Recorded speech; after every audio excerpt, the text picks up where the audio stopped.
All right, ladies and gentlemen, welcome to class. Today, we're going to continue our discussion about the Cold War by talking about the Red Scare. Now, of course, what this is going to be is a direct result of course, this kind of tension that's going to start arising between the Soviet Union and the United States. Now, of course, when we at this point refer to things as being red, the Red Army, the Red Scare, going red, whatever the case may be, we're referring to communism. We're referring to the Soviet Union. And of course, at this time, battle lines definitely have gotten drawn, okay, between the U.S. and the Soviet Union. Like I said, when the dust settled from World War I, these were the two biggest kids on the block, okay, and they weren't going to back down from each other. But of course, they both felt that their ideology was the best. They felt like, they had this intense nationalism and pride for the fact that the war ended. And that they were the victors, of course, England and France, that we had talked about forever as being kind of these superpowers of the world, take a massive backseat to the new superpowers, which is going to be the United States and the Soviet Union. Okay, so before we get too far into it, let's go ahead and talk. Let's go ahead and get our questions going. So let me get that set up. And today we'll have 3 questions. Oops, hang on. Hold on a second. Everything wants to start all at once here. Unbelievable. Hit one wrong button and everything goes nuts. Okay, sorry about that. Okay, so let's do this right there. And okay, there are our questions for today. All right, right there. So let's get those down. So we're going to question down at the beginning of the Cold War. Why was the U.S. not challenged? Okay, and in fact, if you can think back to some of our discussions from especially at the end of World War II, you'll kind of understand why the U.S. was not challenged at this time. Okay, that again, we had improved, we had created a technology that kind of gave us a distinct advantage over the rest of the world, and therefore we weren't really challenged. Second, what was the Red Scare, and what was NATO, and what was the Warsaw Pact? Okay, so what was NATO and the Warsaw Pact? So let's get those written down. Now, as we're writing this down, okay, I want to make this point. So going kind of out of World War II into the 1950s, okay, so from the 40s into the 1950s, we see this massive era of prospering for the United States, okay? Now, remember, for 2 world wars in a row, our infrastructure had not really been affected. Now, yes, we did get attacked in Pearl Harbor. I mean, that was American territory. But as far as mainland America, our infrastructure was still solid, okay? We had a thriving economy, thriving factory system. Our agricultural system was booming. Of course, people got back to work. I mean, we talked about, that Great Depression, and the thing that got us out of the Great Depression was the New Deal and the onset of World War II. Well, guess what? Now, we see that when World War II took place, women had got out into the workplace. Women had learned, had skills, had learned this new skill set, so that when the men do come back, now you've got this kind of this new society where you start seeing like mom and dad both working. All right, mom and dad bringing in income, and so before you know it, I'm not saying that everybody was rich and everybody was wealthy. We start to see that the disposable income of American citizens is going to rise dramatically. Now, understand this too. When Americans get back from the war, okay, when these guys get back from the war, they have a couple things on their mind, okay? We kind of alluded to it before. These men, when they get home, okay, of course, from being out in war, they get what's called combat pay, okay? They get their money from going out and fighting in the war. Remember, this is their job. It wasn't like, they did it for free. They get a nice little chunk of change when they get back from war. And what these men decide to do is the very first thing is they want to get married, they want to have children, and they want to buy a house, okay? And we see immediately, right there in the 1950s, this massive boom. Well, of course, you can see kind of the end of the World War here, but the point of what I'm trying to show you is we see this massive boom of what becomes known as the subdivision or the suburbs, okay? Where, again, this was kind of an American invention, okay? Where you had these towns that were not as necessarily out in the middle of the country, but were not, these areas that were not necessarily in the middle of the country, but at the same time, were not in the middle of the city, okay? People wanted to move out here, and we see these these subdivisions start to be built. Of course, we are familiar with subdivisions now, but this was something that was new back then. And again, these soldiers, when they came back, they had money. They wanted to buy their own home. They wanted to go home and they wanted to mow their lawn. They wanted to go to work somewhere, have kids, have a family, have the white picket fence, the American dream. All of that stuff was huge for these soldiers when they came back. And we see this massive boom into the 1950s of these homes. Now, in San Antonio, I mean, nowadays we kind of look at these areas as kind of being like kind of a rougher area of town, but like right outside of downtown, if you ever kind of drive through that area, or kind of around like North Star Mall, if you look at the homes there, they look kind of old. They're kind of a little more vintage looking homes. These were areas in San Antonio that were built during the 1950s. These were built for these soldiers when they came home to live and to thrive and to kind of do their thing. So of course, this is again very unique. I mean, understand, we had countryside that you could expand into like this. Our countryside wasn't marred with trenches and warfare and landmines and machinery and dead bodies and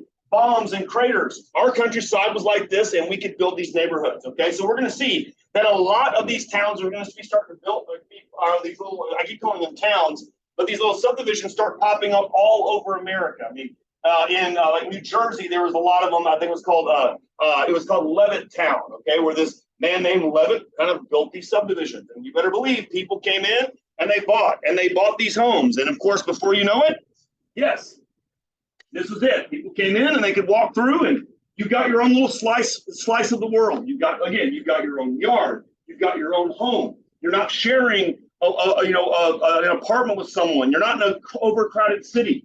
You have room to expand. You have a room to grow a family. And so because of this, we see this massive, what's called the baby boom, where our birth rate in the United States blows up, like goes through the roof. And of course, the rest of the world, they weren't seeing this. They were still picking up the pieces. They were still trying to get things going. And our population skyrockets, okay? So, like I said, nowadays when you hear people say, okay, boomer, or they talk to these people that are like into their 70s, maybe, 60s, late 60s, early 70s.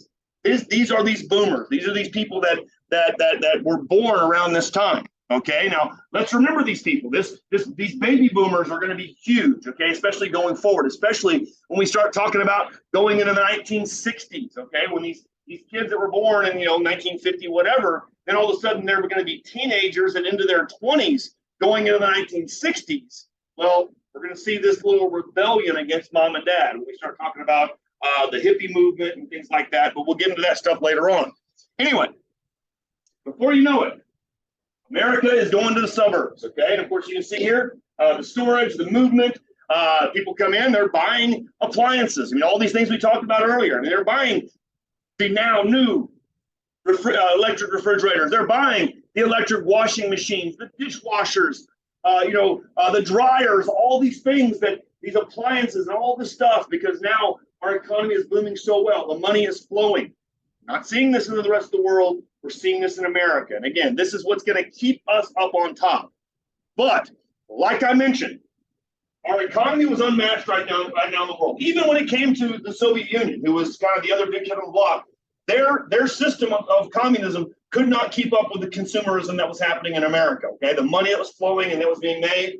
But at the end of the day, we had this massive security blanket in the United States. The reason why we were not being challenged at this time, and we're going to see here in a little bit, we'll talk about these policies and these things that the United States started pushing through. Remember, let's think back to the Treaty of Versailles after World War I.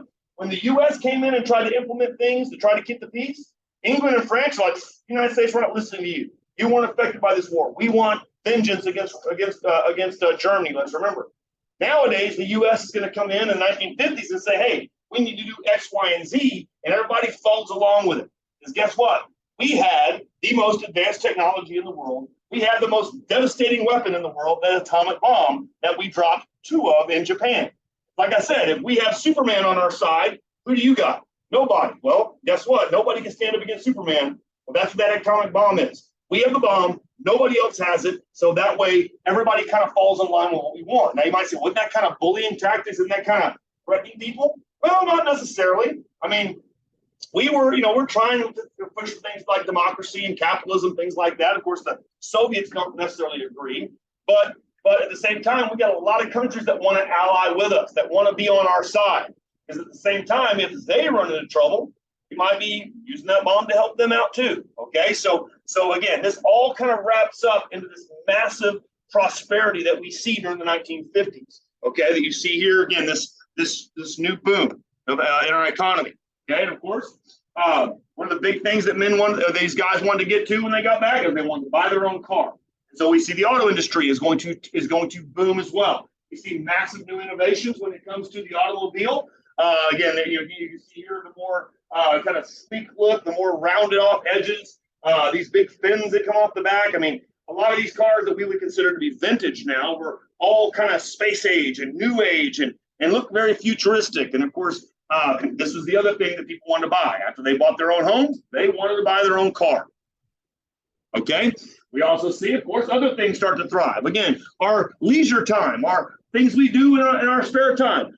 Sports start to get huge again. Okay. I mean, of course, during the war and all the way through before this, baseball had always kind of been king in America, but we see also the birth of football starts to become huge at this time. Okay. Where again, you can see the stadium. I mean, look how many people are there. Okay. How many people are there to watch these football games and enjoy that luxury life, have that disposable income, kind of change this way of life in America. Okay. Where again, think about the shift that we have talked about throughout time, where now you can turn on the TV and you can watch people report about the NBA playoffs today and see who's going to win and if it's going to be the Lakers or the Warriors or whomever.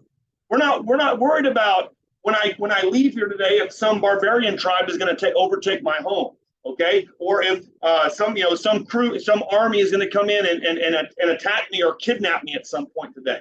I'm not worried about that stuff. I've got a different perspective now. I've got different luxuries because I have the security blanket of our society. Now, of course, the Cold War is still going to be looming, and of course, it is going to be the United States versus the Soviet Union. Okay, and like I had told you guys before, that this thing, of course, our little selfie picture here. This thing started way back at this time right here. Now, what you see here, and we had mentioned this before, this is called the Berlin Conference. And this was after the VE Day or Victory in Europe Day, after Berlin was taken. Remember, we talked about the race for Berlin and the Soviet Union got there first? Well, in this meeting, of course, you've got Stalin, you've got FDR, you've got Churchill, okay? In this meeting, immediately, there starts to be tension between the United States and Soviet Union. And again, this is review of what we had talked about before. But of course, our idea was to not repeat what happened during the Treaty of Versailles. Our idea was to occupy Germany till it got back on its feet, which means we were responsible, sit up please, we were responsible for half of Germany. Now, of course, you see over here, we have the western portion. Of course, the U.S. is here, England, France. Understand, we're pretty much kind of running the show over here. Okay, our influence is pretty much running the western half of Germany. Again, that western half is democratic. That western half is capitalist, the whole thing. Eastern half is going to be a communist country. And again, this is going to be called East Germany and West Germany. Okay, and this right here, this area here is like ground zero for this Cold War. Because again, the Soviet Union, Stalin, he wants all of Europe. He wants to expand all the way over to the United States. In fact, at this time in history, there were lots of people. I mean, even prior to World War II, I mean, again, it's kind of a thing that people don't like to acknowledge, but like before World War II broke out, as when the Nazi Party was rising in Germany, there was a Nazi Party in America where they were trying to implement those ideas here in the United States. Well, before this, there was a communist push in the United States to try to get us to turn communist as well. Well, when we all of a sudden become massive rivals with the communists, all of a sudden we see this new thing start to emerge where it's called, where it's going to be called the Red Scare, okay? Where now everything associated with communism is going to be seen as being bad, as being evil, as being terrible, okay? And basically, it's going to be this era, that Red Scare really is this era of paranoia, where they think that there is communist conspiracies everywhere, that the communists are trying to take over our country, okay? And we're going to talk about that a lot more in just a second.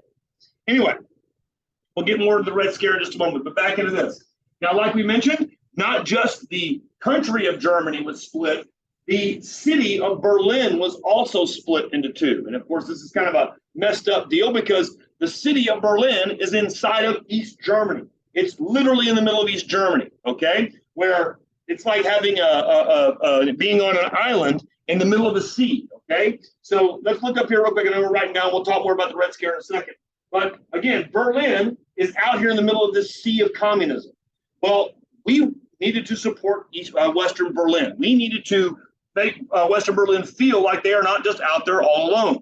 So what we start doing, now, of course, in Berlin, in the city of Berlin, the communists are going to start to construct this right here, okay? Now, what this is going to be known as is the Berlin Wall. This is a wall that separates Western Berlin from Eastern Berlin, and they shall not cross over, okay? So if you lived in Western Berlin, you lived in basically a walled-in section of the city. You couldn't leave, you couldn't go anywhere, you couldn't go visit somebody on the other side, and vice versa. If you were in Eastern Berlin, you could not go into Western Berlin. You can see here this little no man's land zone that's right here in the middle. Okay, it was protected. You were not allowed to cross between either side.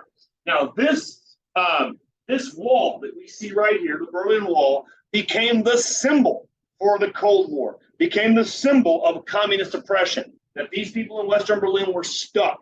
Okay, they could not go anywhere. So what's going to happen is that we will start this thing called the Berlin Airlift, where from our bases in Western Berlin, we will fly and try to drop supplies into just Western Berlin. So we're literally flying over communist territory and dropping supplies down. So whether that be food or even consumer products. I mean, we may not think about it, but going into like the 1960s, 70s, 80s, one of the biggest products that people wanted more so than anything at all was Levi's blue jeans. Like they were huge. They were high demand. I mean, obviously Levi's blue jeans, they're durable, they last long, they're comfortable, the whole thing. Well, they would be dropping in things like that. It wasn't like they were dropping in like guns and weapons and food and things like that. They were dropping in consumer products that these people could have in Western Berlin, okay? So that's going to be big. And again, we'll get more into the culture wars and stuff like that later on. Now, what we see very quickly is that, of course, this kind of shows you the Western Europe's recovery, and then kind of coming back after this war. And of course, they start kind of building up, whether that's down in Greece or Turkey or Italy or Hungary or Switzerland or whatever, okay? Now, if you look over here, all these countries that are over here in gray, okay, they are going to be the ones that ally with the United States, okay? They want democracy. They want capitalism. And yes, their recovery will be much faster, okay? Out here in the East, these areas here on the other side of that Iron Curtain, on the other side of that Berlin Wall, well, which is in Berlin, that is, all these countries got under the umbrella of communism, and they were under the control of Stalin. Okay, now think about it. When we talk about the USSR, I mean, think about it. Let's break down that word, those letters. The Union. Okay, so Union means a bunch of countries all together as a union of Soviet socialist republics. Okay, so when we talk about the USSR, yes, the country of Russia is considered to be the USSR, but their idea was that all these countries, these republics, these unions of Soviet socialist republics would all be under the control of the USSR. Okay, so think of it this way: the countries in the West were influenced by the U.S. I mean, of course, they all wanted to kind of ally with the U.S. and they pretty much follow along what the U.S. wanted. Over here, they were under the control of the Soviet Union. There was a difference there on those two. Okay, now very quickly, okay, with this, this idea of a Cold War taking place. Okay, very quickly we see this new kind of agency start to form in the United States called the CIA, or the Central Intelligence Agency. In the Soviet Union, they will start a organization called the KGB. And these are going to be, two spy agencies, and they kind of start doing these covert operations on each other. So like all these spy movies, you may have, if you've ever seen one, anything like that, kind of talking about this era where they get people that infiltrated on both sides. So you'll have Americans that train how to act and speak and be a person from Russia, and they go in and kind of infiltrate and kind of find out about the government. And you see the same thing. these people from Russia that come into the United States, and they learn how to speak like Americans and act like Americans, and they go in and kind of infiltrate into our government, into our society. Okay, now and again, there are countless untold kind of stories of the CIA and the KGB kind of waging this shadow war with each other. Okay, again, there's things that have come out, and there's lots of things that have never come out, which would probably like blow your mind on probably things that took place between our two countries, kind of behind the scenes, kind of this James Bond kind of spy deal behind like I said, behind the scenes. Now, what's going to happen though? In the 1950s, now this is going to be humongous. And now think about the impact of this. Because of this war, this kind of shadow war that's being waged between the KGB and the US, trying to steal intelligence from either side and steal this and steal that, you better believe that the number one target, the number one objective of the KGB is to get the plans to build their own atomic bomb, to get the plans to build their own weapon that the US has, so they can have their own Superman now. Okay? Well, of course, this is we're trying to prevent this. We're trying to stop them from getting this information. Well, guess what?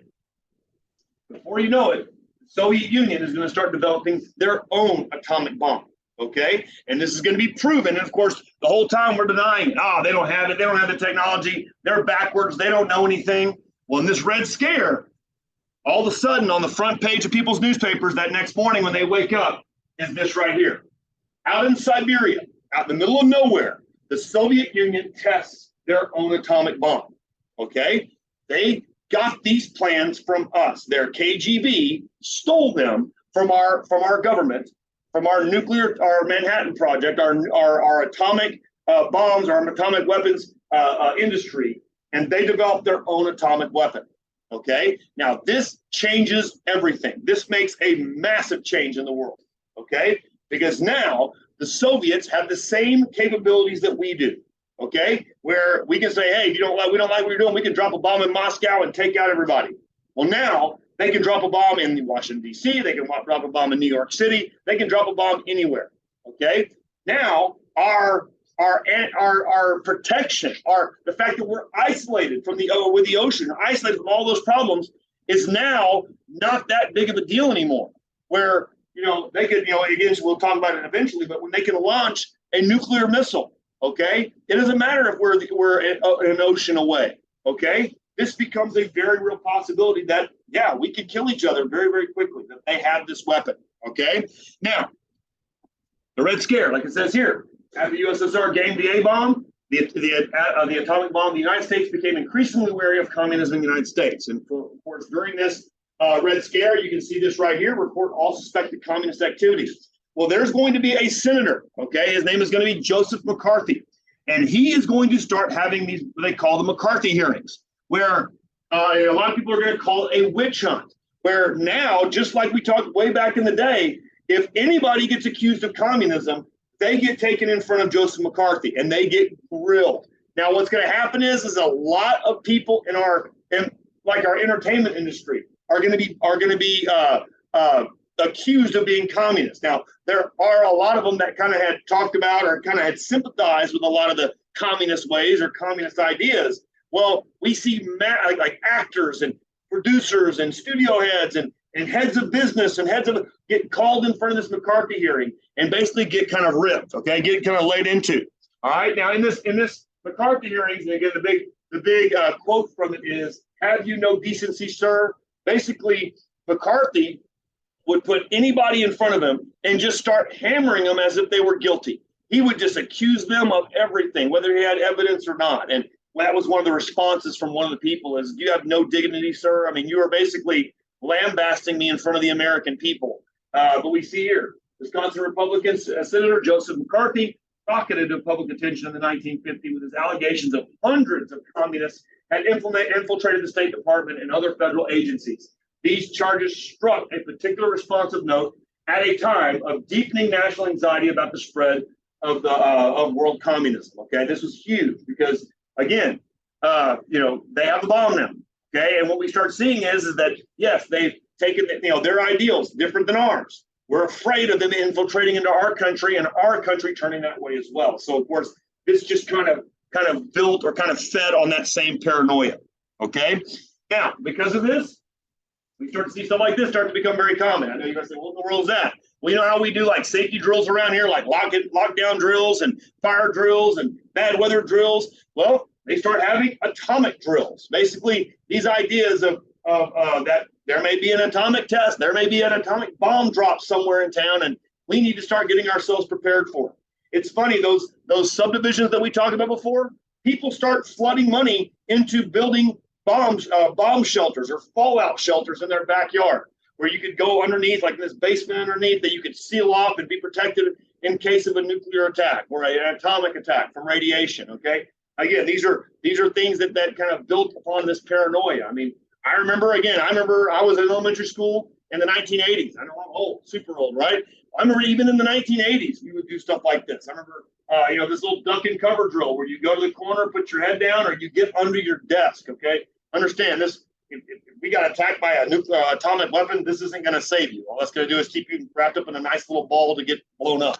But still, but things like this became very, very common. Okay. Okay. So very quickly, when this happens, we decide to draw a line in the sand. Okay. So the United States, now we already have the United Nations. The United States comes out and says, okay, we are going to form an alliance, and we're going to call this alliance NATO, the National Atlantic Treaty Organization. Okay, so the North Atlantic Treaty Organization. Pardon me. Now, what NATO will be is basically going to be our alliance with our allies. Okay, so in essence, anybody that believes in democracy, anybody that believes in capitalism, anybody that believes in our way of life will join in with NATO. So this is going to be pretty much all of Western Europe. Okay, on top of that, places like Turkey. Up in Northern Europe, all of those groups will be a part of NATO. And what this basically says in NATO is that, hey, we'll all be allied with each other, we'll all trade with each other, we'll all help each other out, and since we didn't learn from before, and if any of y'all have any issues, we got your back. Okay, so basically, this is an alliance. This is us forming an alliance and trying to ensure that these countries do not allow communism to spread into their country. Okay, go across that Iron Curtain. Now, the Soviet Union, their response to this is going to be called the Warsaw Pact. Okay, the Warsaw Pact. I'm sorry, it's kind of cut off right there. Now, the Warsaw Pact is basically going to be an alliance of all communist countries. Okay, and of course, the Warsaw Pact, their ideal is that they want to spread communism. They want to stop our way of life. They want to stop democracy, stop capitalism, allowing that stuff to push into their territories, and that they will stay all unified. So NATO was our alliance. The Warsaw Pact was the Soviet Union's alliance.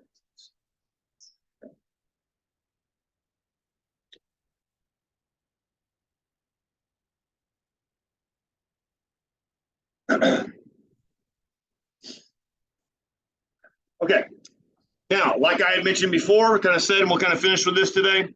But of course, with NATO being on one side, with the Warsaw Pact being on the other, this border, this area right here that divided out the NATO countries from the Warsaw Pact countries, right here where we see that split of Eastern and Western Germany, this becomes known as the Iron Curtain.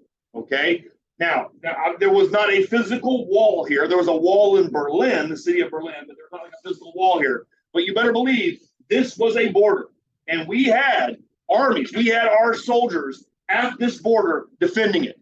Okay, the Soviet Union had their soldiers at that border defending it. Because at this point, the fact that they have the atomic bomb, the fact that we have these tensions, I mean, it is pretty much at any moment, this thing can blow up. At any moment, we could go to war with each other. Okay, so the threat of this was very, very real at this point. So understand, going into the 1950s, from the 40s into the 50s, tensions were like at an all-time high in our world. I mean, we were pretty much set. We had the stage set right here to start World War III. Okay, I mean, at any moment, something happened. World War III could have broken right back out again. We have our guns pointed at them. They have our guns pointed at us. Okay, it's kind of a scary deal. Okay, all right, that is what we're going to wrap for today.